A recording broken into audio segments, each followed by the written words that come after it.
This is a story that I've thought a lot about sharing with you. Ever since I took that Waking Up to Whiteness course, and I remembered this particular memory from when I was 18, I've thought about sharing this story with you. And it's something that I've really struggled with simply because I'm so ashamed of it and what it may say about me. I've never considered myself a racist. I have looked at my white privilege and what that's afforded me over my life, but I've never looked at this story as being something I would call a racist. And here I am. I have to share this story with you because I would be remiss if I left it out.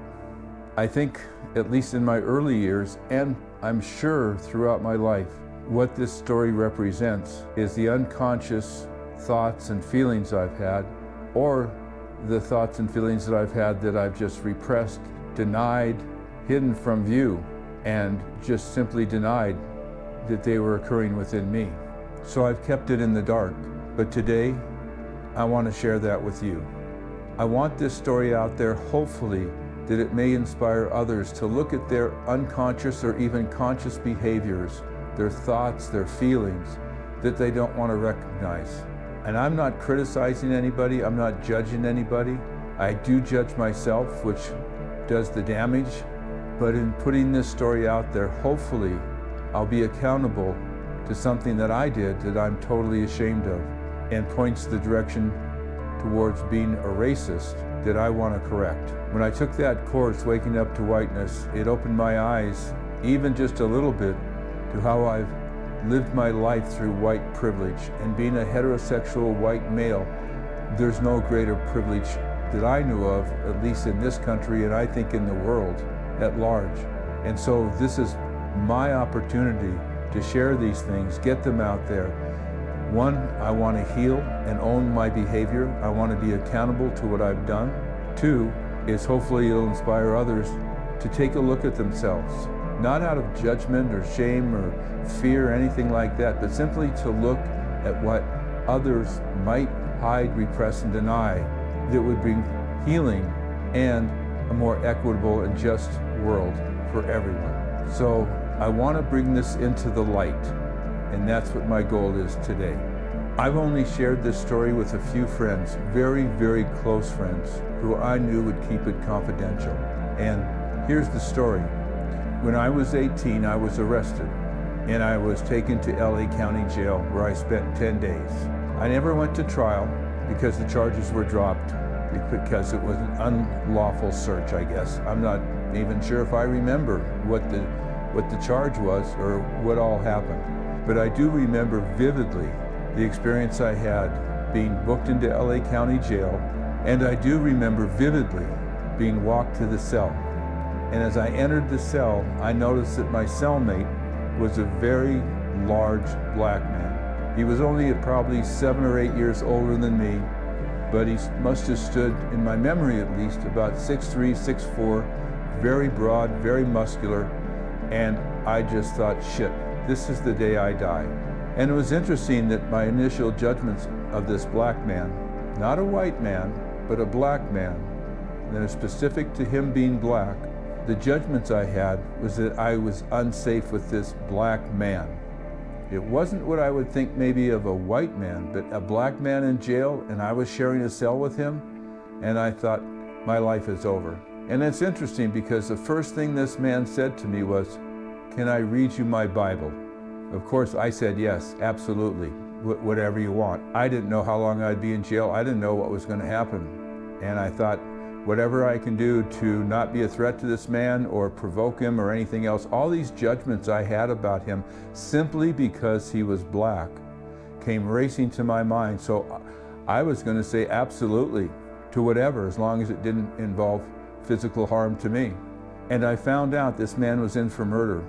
And I thought, shit, could this be any worse? So for 10 days, this man read me his Bible. And I just listened and nodded. He didn't ask me what I thought about it or anything else. He just read me his Bible. But what I did do, which I think is a very racist thing, at least that's how I see it right now, I know it was definitely about my white privilege, is I made friends with him thinking that if I got threatened by anybody else, perhaps if this man thought we might become friends, or that he liked me just as an individual, he would stand up for me and put himself in front of me, between me and whatever potential danger was there. And I did that thinking that because of he's a black man and I'm a privileged white man, that his life was less than mine, that he mattered less than I do, that his life could be sacrificed so I would stay safe. Now, I didn't have all these thoughts consciously when I was in that jail cell with him. I did know that I would, hoping he would protect me should I get threatened by anybody else. And I figured as a black man, he would know how to fight. He would do something to protect me. I didn't ask him, I didn't question him, I didn't ask him about his life, nothing like that. I just judged that if I befriended him while in this jail cell and allowing him and agreeing with him to read me his Bible, that he would protect me. I'm so ashamed of that behavior. And that was almost 60 years ago, 58 years ago. And I still carry that shame. I still carry that regret. And it's horrific what I did to this man. Consciously or unconsciously, whatever it was that drove me for this when I was 18 years old, I don't know. The consequences for this man, I don't know.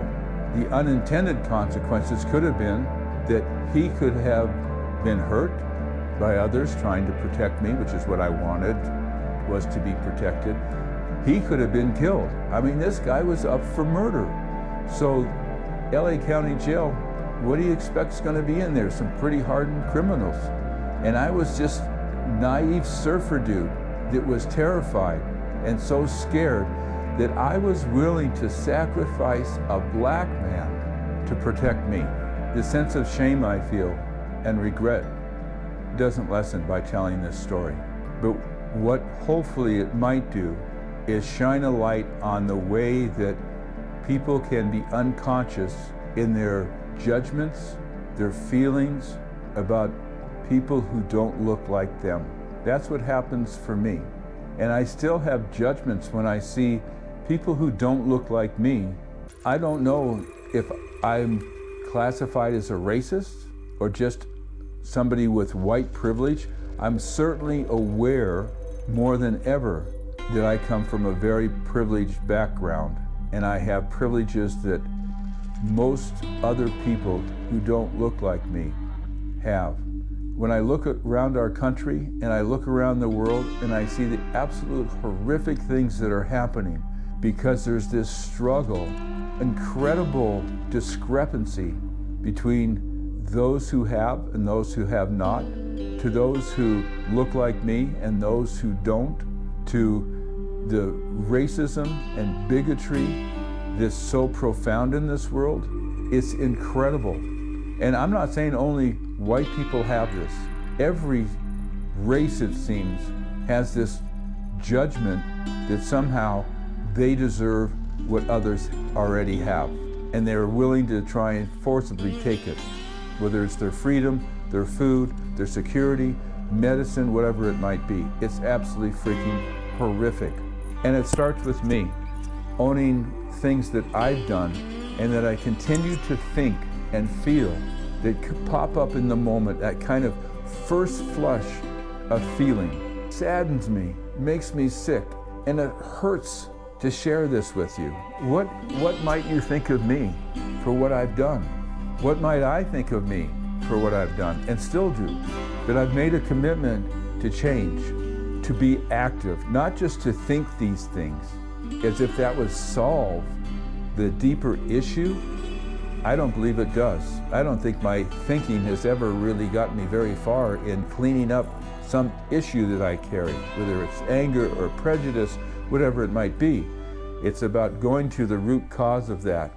Why have I been conditioned to think that my whiteness gives me privilege over others?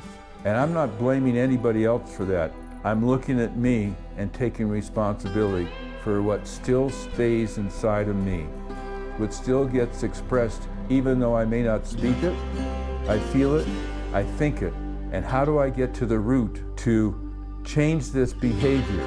I think it's a long process. I've noticed that change in my life anyway has been a really long process, and I've stuck with it.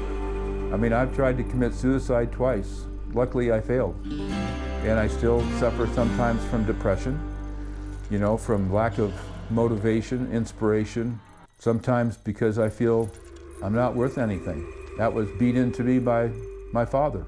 You know, I'll never be good enough. I'll never get it right. And I'm still trying to get it right to please him, and he's been dead 8 years. So I'm still on this journey. Well, this is just another step in that recovery. And my commitment to be actively pursuing avenues that I can make a difference.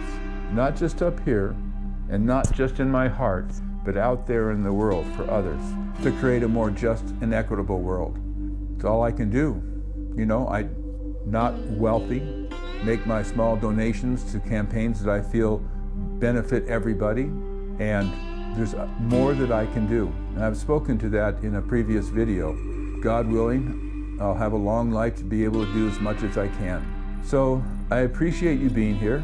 If you have harsh judgments about me, if you have comments that don't support change in the world and that things, please don't leave them.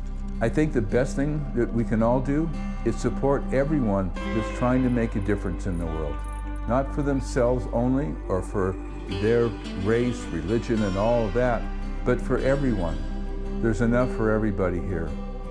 And I'll do my part to make that a reality. So I appreciate you being here. If this speaks to you, if this resonates with you, please share, like, and subscribe if you want to. I want to engage more people in the conversation.